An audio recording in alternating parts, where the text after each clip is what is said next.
जब भी कोई ईश्वर का नाम लेता है तो क्या ईश्वर मात्र एक शब्द में ही सीमित हो जाते? नहीं, यहां शब्द सत्य नहीं, सत्य है वो अनुभूति जो इन शब्दों में विद्यमान है। यदि शब्द ही सत्य होते तो मात्र भोजन कह देने से व्यक्ति की क्षुधा शांत हो जाती। इसीलिए माता शब्दों की नहीं माता उस अनुभूति की है जो उन शब्दों से संबद्ध है। यदि शब्द नहीं भी होते तो वे ईश्वर अवश्य होते। यदि शब्द नहीं भी होते तो सुख और दुख की अनुभूति अवश्य होती, जल की शीतलता की अनुभूति होती, सूर्य की ऊष्मा।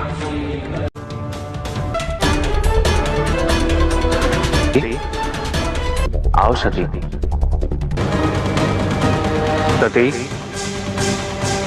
मैं ही हूं तुम्हारा शिव। मुझे पहचानने में तुम्हें इतनी कठिनाइयां क्यों हो रही हैं? नहीं सती, मैं ही हूं तुम्हारा शिव। आओ सती।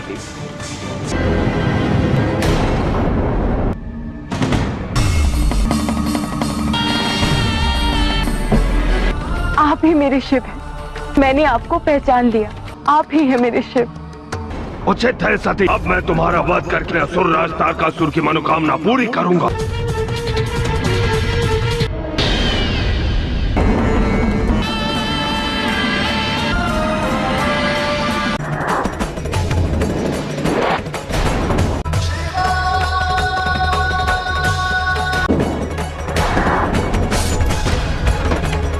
सर्वप्रथम मैं तुम्हें ही त्याग रहा हूं। प्रभु, आपकी आज्ञा शिरोधार्य है।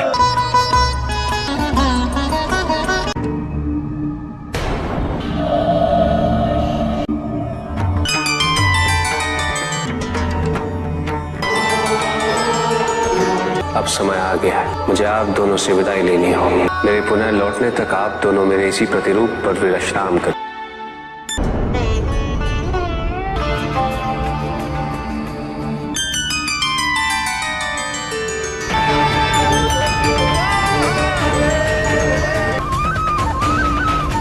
आपके वापस आने तक मैं इस स्थान पर आपकी प्रतीक्षा करूंगी। क्या कारण है स्वामी कि आपने अपनी हर प्रिय वस्तु और परिजनों का त्याग कर दिया है? पार्वती, चंद्र रूपी मुकुट पुरुष का अहंकार है और नाग रूपी माला उसका मोह है। जब तक पुरुष और स्त्री अपनी सभी भावनाओं, कुंठाओं, अहंकार, लोभ, भोजन तो मृत्यु लोक की आवश्यकता है देवी। आप कब से मनुष्यों की तरह व्यवहार करने लगे? जब आदि शक्ति मनुष्य की योनि में जन्म ले सकती है तो क्या हम थोड़ी देर के लिए मनुष्यों सा आचरण नहीं कर सकते महादेव? यदि आप लोगों की मंशा ये है कि मैं मनुष्य रूप धारण कर सती से मिलने जाऊंगा तो ये केवल आप लोगों का भ्रम है। आप लोग भली भांति जानते हैं मेरा संबंध वैराग्य से, ज्ञान से। लीला मेरा स्वभाव नहीं। संसार की भलाई के लिए भगवान को लीला करनी पड़ती, मनुष्य का रूप भी धारण करना पड़ता है। मुझे तो दशा अवतार लेना होगा, मनुष्य की योनि में जन्म लेकर 5 तत्वों का शरीर धारण करना होगा महादेव। राघवेंद्र भगवान श्री राम ने अपने पितरों के श्राद्ध के लिए ब्राह्मण भोजन का आयोजन किया।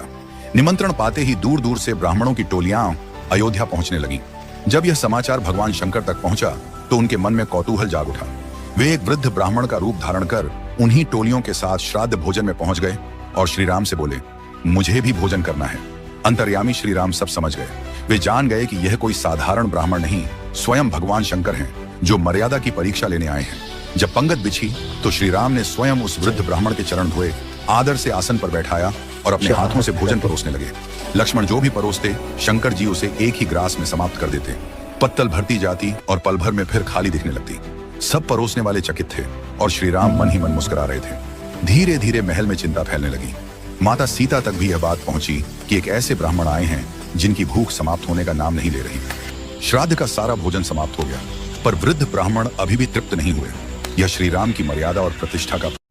यदि आप अपनी कोई याचित मनोकामना पूर्ण करवाना चाहते हैं तो शिवलिंग के सामने 3 बार ताली बजा दीजिए। ऐसा करने से आपकी मनोकामना धीरे धीरे पूर्ण होने लगती है।